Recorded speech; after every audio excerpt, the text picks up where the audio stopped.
Chapitre 19. Le lendemain, Murat et Brune déjeunaient à la maison.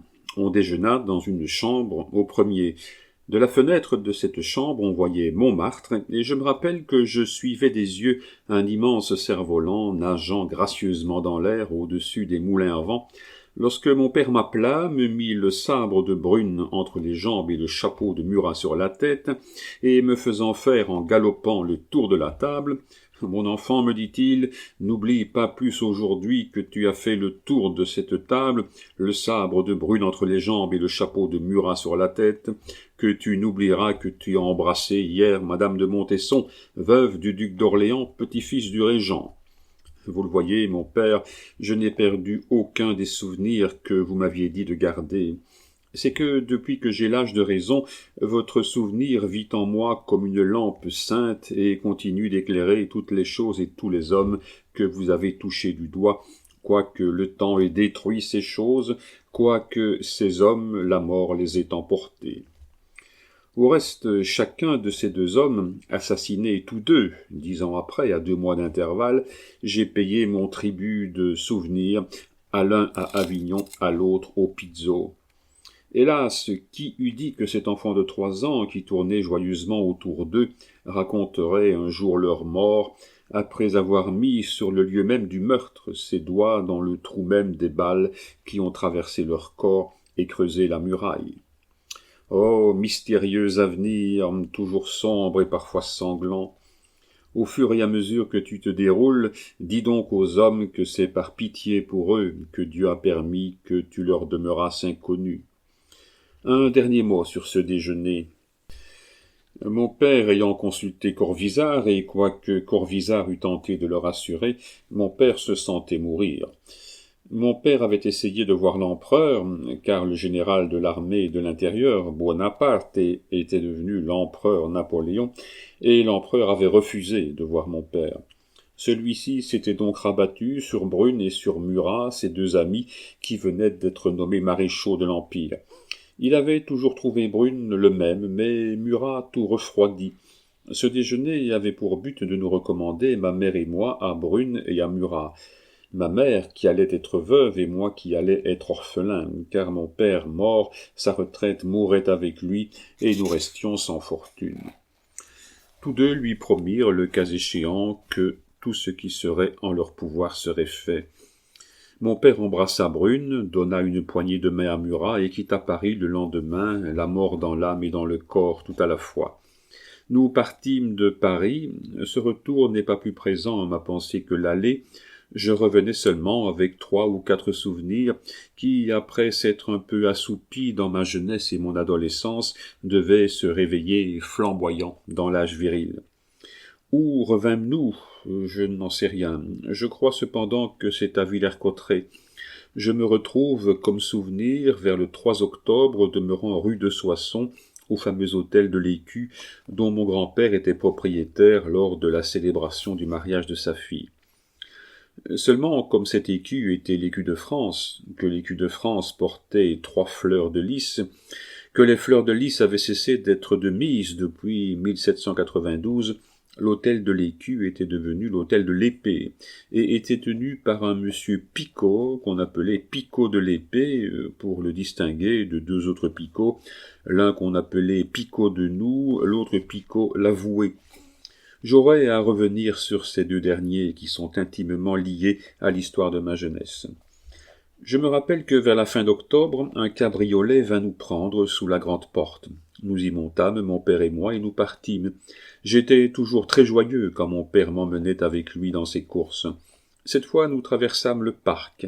Je me rappelle que c'était vers la fin d'octobre, parce que les feuilles s'envolaient comme des bandes d'oiseaux. Nous arrivâmes à une barrière. La clé en avait été oubliée par mon père. Nous étions déjà à 3/4 de lieue de la maison. C'était trop loin pour retourner. Mon père descendit, prit la barrière dans ses bras, lui imprima une violente secousse, et fit sauter de la borne dans laquelle elle était scellée la portion de pierre où était entré le pêne de la serrure. Nous continuâmes notre route. Au bout d'une demi-heure, nous étions arrivés au château de Montgobert. Là, la livrée était verte et non plus rouge, comme chez madame de Montesson. On nous fit, de même que chez madame de Montesson, traverser une file d'appartements, au bout desquels nous entrâmes dans un boudoir tout tendu en cachemire. Une femme était couchée sur un sofa, mais celle-là était jeune et belle, très jeune et très belle même, si belle que moi, enfant, cette beauté me frappa. Cette femme, c'était Pauline Bonaparte, née à Ajaccio en 1780, veuve du général Leclerc en 1802, femme en 1803 du prince Aldobrandini Borghese et séparée de son mari en 1804. C'était une charmante créature que celle qui s'offrait à moi, toute petite, toute gracieuse, toute chaste. Elle avait de petites pantoufles brodées que lui avait sans doute données la fée marraine de Cendrillon. Elle ne se leva que lorsqu'entra mon père. Elle étendit la main et souleva la tête, voilà tout. Mon père voulait s'asseoir à côté d'elle sur une chaise, elle le fit asseoir à ses pieds, qu'elle posa sur ses genoux, jouant du bout de sa pantoufle avec les boutons de son habit. Ce pied, cette main, cette délicieuse petite femme, blanche et potelée, près de cet Hercule mulâtre, toujours beau et puissant malgré ses souffrances, faisait le plus charmant tableau qui se puisse voir. Je regardais en riant. La princesse m'appela et me donna une bonbonnière d'écailles tout incrustée d'or. Ce qui m'étonna, c'est qu'elle vida les bonbons qui étaient dedans pour me donner la boîte. Mon père lui en fit l'observation. Elle se pencha à son oreille, lui dit quelques mots tout bas, et tous deux se prirent à rire. Dans ce moment, la joue blanche et rose de la princesse effleura la joue brune de mon père. Lui parut plus brun, elle plus blanche. Tous deux étaient superbes. Peut-être ai-je vu cela avec mes yeux d'enfant, ces yeux pleins d'étonnement de tout, mais si j'étais peintre, à coup sûr, je ferais un beau tableau de ces deux personnages. Tout à coup, on entendit le son du cor dans le parc. « Qu'est cela ?» demanda mon père. « Oh, répondit la princesse, ce sont les Montbretons qui chassent. »« Mais, dit mon père, voilà la chasse qui se rapproche. L'animal va passer dans cette allée. Venez donc voir, princesse. »« Oh, ma foi non, mon cher général, dit-elle. Je suis bien, mais je ne me dérange pas. Cela me fatigue de marcher. Portez-moi, si vous voulez. » Mon père la prit dans ses deux mains comme fait une nourrice d'un enfant et la porta à la fenêtre. Il la tint là 10 minutes à peu près. L'animal ne voulait pas se déboucher. Enfin, il traversa l'allée, puis les chiens vinrent après lui, puis les chasseurs après les chiens. La princesse fit un signe aux chasseurs avec un mouchoir qu'elle tenait à la main. Ceux-ci répondirent avec leur chapeau. Puis mon père la reposa sur le canapé et reprit sa place auprès d'elle. Je ne sais plus ce qui se passa derrière moi. J'étais tout entier à ce cerf qui venait de franchir cette allée, à ces chiens, à ces chasseurs. Tout cela était autrement intéressant pour moi que la princesse. Son souvenir cesse donc entièrement pour moi à ce salut fait de sa main blanche avec son mouchoir blanc. Je ne l'ai jamais revue depuis, mais je l'avais si bien vue ce jour-là que je la vois encore aujourd'hui. Restâmes-nous à Montgobert ou revînmes-nous le jour même à Villers-Cotterêts, je n'en sais plus rien. Ce que je sais, c'est que peu après, mon père s'affaiblit, qu'il sortit moins souvent, qu'il monta plus rarement à cheval, qu'il garda plus longuement la chambre et qu'il me prit plus tristement sur les genoux. Encore tout cela m'est-il revenu depuis par lueurs, comme des choses qu'on a vues pendant une nuit sombre, à la flamme des éclairs. Quelques jours avant sa mort, mon père reçut une permission de chasse. C'était le maréchal de l'Empire, Alexandre Berthier, grand veneur de la couronne, qui la lui envoyait. Alexandre Berthier était un vieil ennemi de mon père. C'est lui qui l'avait porté en observation au siège de Mantoue. Aussi lui avait-il fait attendre longtemps cette permission, valable du 1er Vendémiaire au 15 Ventose, c'est-à-dire du 23 septembre au 6 mars. Mon père l'a reçu le 24 février, il devait mourir le 26. Voici la lettre d'envoi de monsieur de Violaine, inspecteur de la forêt. Je reçois, au moment de partir pour la forêt, une permission de chasse à tir que monsieur Collard m'adresse pour le général Dumas. Je m'empresse de la lui envoyer en lui souhaitant le bonjour et en désirant bien vivement que sa santé lui permette bientôt d'en user. Nos amitiés à madame Dumas, de Violaine, ce 24 février 1806. En supposant même que mon père se portât bien, on lui envoyait de manière à ce qu'il a reçu le 24 février seulement une permission valable jusqu'au 6 mars. C'était donc 12 jours de chasse qu'on lui accordait. Mon père jeta sur une table la lettre de permission, ma mère les enferma dans son portefeuille. 44 ans après, je viens de les y retrouver l'une et l'autre. La veille, mon père, voulant vaincre la douleur, était monté à cheval, mais cette fois le vainqueur avait été vaincu. Il avait, au bout d'une demi-heure, été forcé de revenir. À partir de ce moment, mon père se mit au lit et ne se releva plus. Ma mère sortit pour aller chercher le médecin. Alors mon père resta seul avec une voisine à nous, madame d'Harcourt, excellente femme dont j'aurai l'occasion de parler.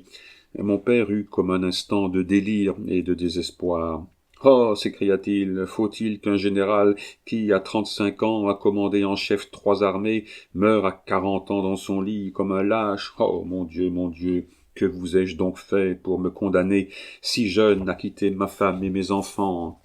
Et puis, après quelques minutes d'affaissement, « Tenez, ma bonne madame d'Harcourt, dit-il, voici une canne qui m'a sauvé la vie dans les prisons de Brindisi quand ces brigands de napolitains ont voulu m'y assassiner. Veillez à ce qu'elle ne me quitte pas, qu'on l'enterre avec moi.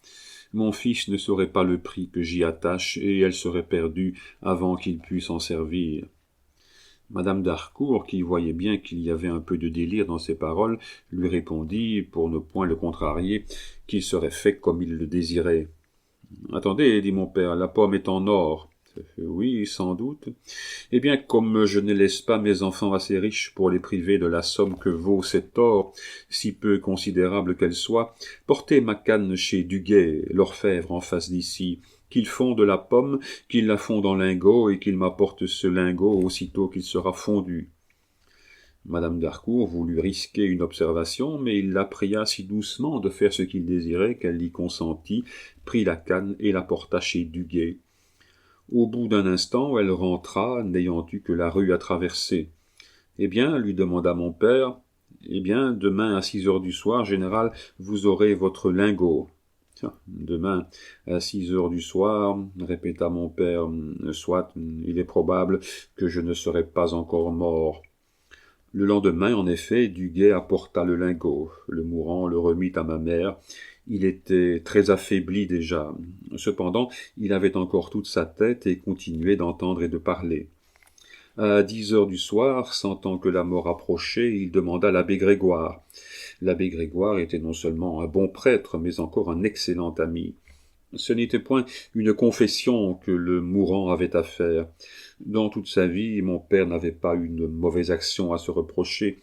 Peut-être restait-il au fond de son cœur quelque haine pour Berthier et Napoléon. Mais qu'importaient à ces hommes, au fait de la fortune et de la puissance, les dernières douleurs d'un mourant? Du reste, toute haine fut abjurée pendant les 2 heures qui précédèrent la mort, et pendant lesquelles celui qui allait quitter ce monde essaya de consoler ceux qui allaient y demeurer après lui. Une fois, il demanda à me voir, et puis, comme on s'apprêtait à m'aller chercher chez ma cousine, où l'on m'avait emporté, « Ah, non, dit-il, pauvre enfant, il dort, ne le réveillez pas. » Enfin, après avoir dit adieu à madame d'Harcourt et à l'abbé, il se retourna vers ma mère, et gardant pour elle son dernier soupir, il expira entre ses bras à minuit sonnant.